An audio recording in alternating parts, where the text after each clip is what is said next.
Hey, it's Carolyn Grimm with Nonprofit Financial Mastery. I'm here today to talk about the backbone of your accounting system, and that is the chart of accounts. Let's dive in. So, what exactly is a chart of accounts? It's all about organizing, categorizing, and reporting.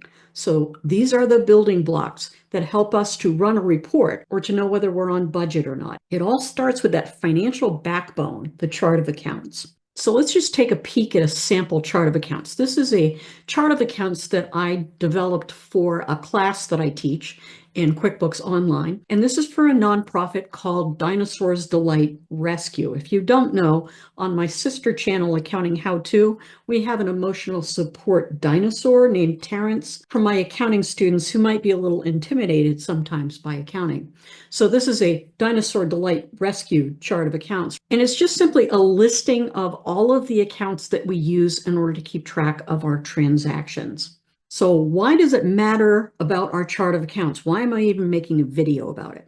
Well, the reason that it matters is because it keeps things very organized. It makes reporting really easy, helps us to make smart decisions about what we're doing in our nonprofit, and it helps to avoid problems with our audit. One of the big things with the accounting that is the basis for the financial management of an organization is we want to make sure that everything is very clear. So if a new bookkeeper or a new executive director or a new board member comes along, they're able to walk in the footprints from the person who was there before. So when we have everything standardized, regularized, if that's a word, then it helps us to keep things going on an even keel. Now, the chart of accounts is made up of 5 basic account types, and we're going to go through each one of those. If you're using accounting software, sometimes there are more than 5 account types. There's some sort of sub-account types that help us to do specific things with our accounting software, but there are 5 basic ones. The first one is assets. So what are assets? Assets are what the nonprofit owns. So it's things like our cash in our checking account, our money that people owe us, our pledges receivable or accounts receivable.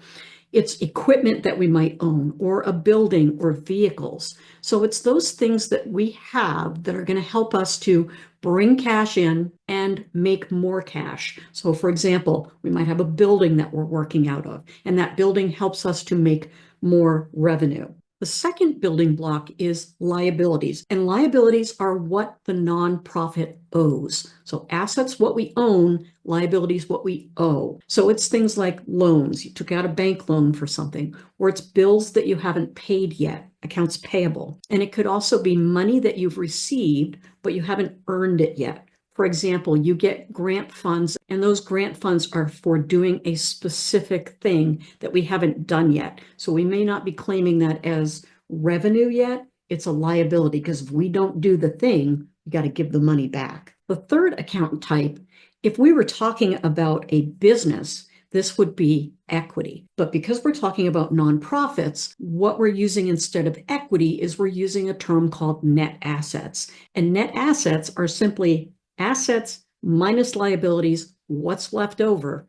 That's a net asset. So instead of equity, we're using net assets. Those net assets, then we divide into restricted and unrestricted. So restricted net assets are funds that we are holding because we have promised that we would do something specific with them. We're going to build a playground, or the board has said we're going to set this money aside and we don't want to spend it on other things. And then unrestricted net assets are those that we can use for whatever purpose is the best thing for us to use them for. So we can use them for rent or administrative salaries. So the fifth type of account that we have is revenue. And revenue is all about where the money is coming from. So we could be getting donations, we could be getting a grant, we could have program fees for some event that we're doing, we could have investment income if we've got an endowment. So usually when we're looking at a chart of accounts for a nonprofit, we've got a bunch of different revenue accounts broken out, because we want to keep track of our program fee revenue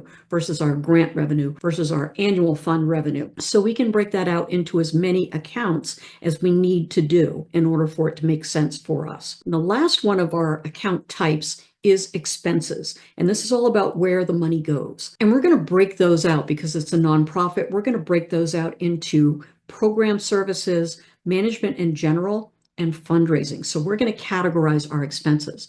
So we would like to see most of our expenses in that program services category, because that's what we're here for. We're here to do some sort of a mission, and part of that mission is running programs. So we want to see that most of our funds are being taken up by fulfilling our mission through our programs. And then we'll also separate out management in general and fundraising. So when we're setting up a chart of accounts for a nonprofit, some best practices: keep it simple. I've seen nonprofits that have a chart of accounts that goes on for 20 pages. That is way too much, way too much. Use very clear names for your accounts. If you're going to call it telephone expenses, let's not add another account called phone expenses or miscellaneous expenses. We're going to make it very clear so that when we're categorizing things, it makes it very easy to say, that goes right there. The next thing is that we want to customize the chart of accounts for our nonprofit, because every nonprofit is going to be at least a little bit different. So we're going to have different programs that we're running,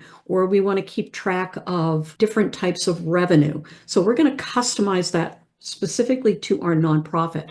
Now, if you're using something like QuickBooks Online or one of the other accounting softwares, they come with a standard chart of accounts, and it's usually way more accounts than you need, and it isn't anything specific for what you're doing. So there's always going to be some customization to make it work better for your nonprofit. And the last thing is to review and update those accounts as need be. It's a good thing at least once a year to look through and say, are there any of these accounts that we are not using? So I had a couple of nonprofits that for every time they did an event, they would have a revenue account set up. So they had a ton of revenue accounts that were like, gala from 2019 or annual drive from 2006. Every time they had a new revenue source, they would set up a new account. So they ended up with way too many that weren't being used. So we got rid of a lot of those. But just a standard practice, if you're not using an account, you can make it inactive. If you need to bring it back at some point, you can always do that too. So the key takeaway for today is that your chart of accounts gives structure to your accounting system. And that structure determines how things are going to turn up on a report, and it determines how easy it is for someone to categorize transactions without having to spend a lot of time going, where did I put that last time? I will see you in the next video.